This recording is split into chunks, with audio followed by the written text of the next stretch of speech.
చెప్పాడు. మరి మీలో ఎంతమంది మానేశారు భగవద్గీత చదివి?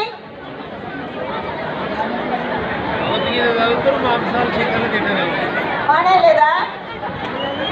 మరి చదివి ఏం నేర్చుకున్నారు? చదవటం నేర్చుకున్నారా? కాదు, భగవద్గీత చదివి అది ఆచరించే గ్రంథం.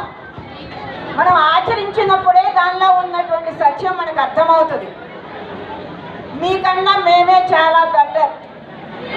భగవద్గీత చదవలేదు, కానీ ఆగస్టు 15 భారతదేశానికి స్వాతంత్ర్యం వచ్చిన రోజైతే చార్మినార్ దగ్గర సమస్త జీవరాశుల స్వాతంత్ర్యం కోసం మేము శాఖాహార